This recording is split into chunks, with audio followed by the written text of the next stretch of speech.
Before starting my YouTube channel, I had so many pictures. My courage overpowered my fear. आपको भी same डर लगता होगा, अपनी दुकान ही कभी नहीं लगाता कि और भी तो लोग हैं, लोग मेरी दुकान पे क्यों ही खाने आएंगे.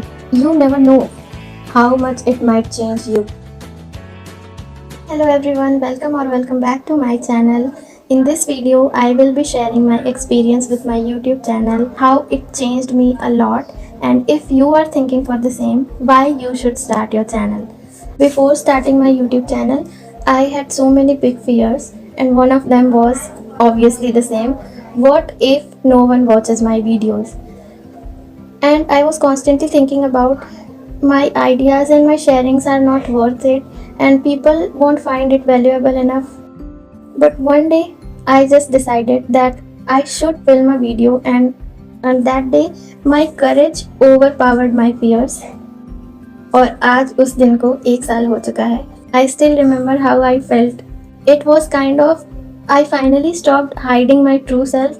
I finally started realizing my true potential, and it was something that felt like cleansing. I am cleansing myself. आपको भी सेम डर लगता होगा. Obviously आपको भी कैमरा फेस करने में बहुत इशू होता होगा.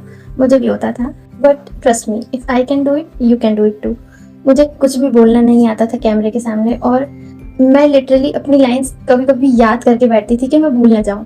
सामने कौन है? कोई नहीं है, बट हमारे अंदर जो फियर ऑफ जजमेंट होता है, हम खुद को ही जज करते रहते हैं इतना कि हम खुद ही एक्सप्रेस नहीं कर पा रहे हैं. सबसे पहले बात करते हैं कि आपको बहुत सारी अच्छी चीज़ें आपके अंदर अच्छे चेंजेस लाता है, जैसे कि सेल्फ बिलीफ. जब आप एक फियर को ओवरकम करते हो ना, तो आपके अंदर कॉन्फिडेंस आता जाता है. अब मैं अपने कंफर्ट जोन से बाहर आ चुकी हूँ, and I can do multiple things. Your creative side becomes more active. You start spending time with your self. मैं खुद के साथ बहुत सारा टाइम स्पेंड करती हूँ. I started reflecting more. I started reading books. आपके अंदर से जजमेंट का डर खत्म हो जाता है. आप कॉन्क्रीटली अपने ओपिनियंस को रख पाते हो और उनकी रिस्पेक्ट भी कर पाते हो. पता है, कभी कभी हमारे ओपिनियंस दूसरों से अलग होते हैं, पर हम दूसरों के साथ इसलिए एग्री करते हैं क्योंकि हमें लगता है कि हमें फिट इन होना चाहिए, या फिर हमारे ओपिनियंस इतने स्ट्रॉन्ग नहीं हैं, उनकी कोई वैल्यू नहीं है. तो जब आप खुद के इंटरेस्ट देखने लग जाते हो, you start becoming more confident, more high valued person. आपका कम्युनिकेशन सुधरने लग जाता है, आपके अंदर क्लैरिटी आने लग जाती है. And I have felt I have stopped living in a victim mentality. My perspective has changed a lot. I started seeing positive sides instead of regretting my past. I have so much things going on in your internal system. Sometimes you need to vent out that. हम दिन भर consume करते जाते हैं thoughts को, ideas को, हर तरह के वीडियोस को, पर हम कुछ भी निकाल नहीं रहे हैं बाहर. हम कुछ भी क्रिएट नहीं कर रहे हैं. तो इससे क्या होता है, वी फील स्टक समटाइम्स. हमें नहीं पता होता है कि ऐसा क्यों फील हो रहा है, but it is the reason. एक ऐसी सेइंग है कि जो हमारी हॉबीज़ होती हैं, जो हमारे इंटरेस्ट होते हैं ना, वो हमारे सिस्टम से वेंट आउट करने के लिए बने होते हैं. कुछ चीज़ें कि जो नेगेटिव चीज़ें हैं वो हम एक्सप्रेस कर पाएँ अपने इंटरेस्ट में, अपनी हॉबीज़ में. तो वो एनर्जी कहीं तो निकलनी चाहिए.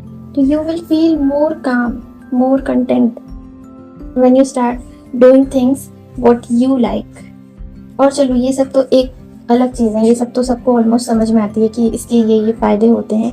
बट हम कहाँ पर आकर रुक जाते हैं कि इतने सारे लोगों की तो वीडियोस हैं यूट्यूब पे, मेरी वीडियोस आखिर देखेगा कौन, मैं क्या अलग बता दूँगी. तो let me give you a small example. आपके एरिया में कई सारे गोलगप्पे वाले होंगे, पर आप क्या करते होगे, आप सबके यहाँ नहीं जाते हो. आपका फेवरेट 1-2 ही होगा, आप उनके पास ही बार बार जाते हो. अब सोचो कि वो गोलगप्पा वाला अगर ये सोच के अपनी दुकान ही कभी नहीं लगाता कि और भी तो लोग हैं, लोग मेरी दुकान पे क्यों ही खाने आएंगे, तो फिर क्या होता? तो वो गोलगप्पे की दुकान आज एग्जिस्ट ही नहीं कर रही होती. It goes same for this. You never know how much it might change you. You don't know your audience. Things exist, I know, but वो आपकी एनर्जी, आपकी वॉइस, आपकी आइडियाज़, आपके शेयरिंग्स, आपके एक्सपीरियंस के बेसिस पे नहीं एग्जिस्ट करती हैं. उसमें आप नहीं हो। हर एक इंसान के पास एक यूनिक क्वालिटी होती है और जिस इंसान से लोग ज़्यादा कनेक्टेड फील होते हैं वो उनकी ऑडियंस होती है। तो शायद आपकी ऑडियंस भी कहीं ना कहीं वेट कर रही हो। Please give it a try, you will not regret it, and if I can do it you can do it too. I hope कि मेरी वीडियो से आपको बहुत कुछ सीखने को मिला होगा और आप फाइनली वो करेज इकट्ठा कर पाओ और अपनी मन की चीज़ें कर पाओ जिसके लिए आप पता नहीं कब से सोच रहे हो। Okay, I will see you in the next one. Bye bye.